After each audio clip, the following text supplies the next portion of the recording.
Hi friends, చింత చిగురు శనగపప్పు వండుదామండి. ఇవాళ వండుతున్నాను. పప్పు ఫస్ట్ కొంచెం ఉడికించుకోవాలి. ఉడికించుకున్నాక చింత చిగురు వేయాలి. చూపిస్తాను. కడుక్కున్నాను నేను. చూడండి, పప్పు మంచిగా ఉడికిపోయింది. మంచిగా ఉడికింది పప్పు. ఇప్పుడు చింత చిగురు వేసుకుందాం. రుబ్బి ఇదిగో చింత చిగురు చూడండి, చాలా బాగా మంచిగా ఉంది. చిగురు యాతగా ఉంది. చింత చిగురు వేద్దాం. చూడండి, మంచిగా ఇలా తేట కడుక్కున్నాను వాటర్లో మంచిగా. ఇప్పుడు పప్పులు వేసేసుకుందాం. పప్పులు వేసుకొని మళ్ళీ ఒక 2 విజిల్ రానిద్దాం. మంచిగా ఉడుకుతుంది, మంచిగా ఉంటుందండి. పప్పు చింత చిగురు సూపర్ ఉంటుంది. చూడండి, పసుపు వేసుకుందాం. ఇప్పుడు పసుపు వేసుకున్నాక ఇప్పుడు కారం వేసుకుందాం. కారం వేసుకున్నాం. ఇప్పుడు సాల్ట్ వేసుకుందాం. ఉప్పు అన్నీ వేసుకొని ఎక్కించుకోవాలండి.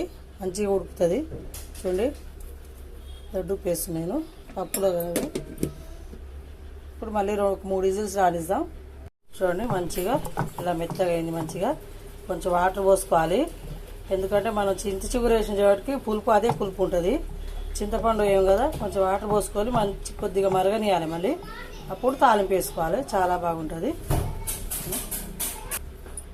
గిలాసు పోసుకుంటాం వాటరు.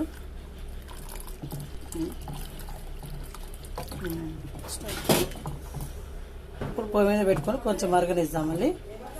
ఎందుకంటే మనం చల్లటి వాటర్ పోసినాం కదా, వేడి వాటర్ పోయలేగా కొంచెం మరగనియాలి. మంచిగా మరిగింది పప్పు. ఇలా మరగాలి.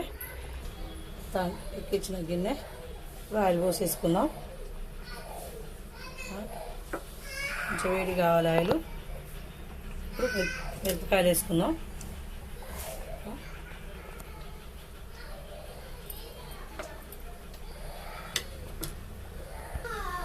ఎల్లిపాయలు వేసుకుందాం. పసుపు వేసుకుందాం. చిక్కడు దాంట్లో వేసుకున్నాం కదా, దీన్ని కూడా కొద్దిగా వేసుకుందాం. ఇప్పుడు జీలకర్ర వేసుకుందాం. జీలకర్ర వేసుకుందాం. కొద్దిగా కరివేపాకు వేసుకుందాం. తాలింపులో ఉంది. ఇప్పుడు తాలింపు వేసుకుందాం. పప్పు చూడండి,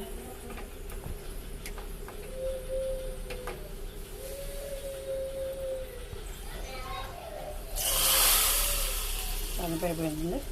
ఇలా చేసుకోవాలి. చాలా బాగుంటుంది. చింత చిగురు పప్పు అండి, సూపర్ ఉంది. ఖచ్చితంగా లైక్ చేయండి, షేర్ చేయండి, కామెంట్ చేయండి.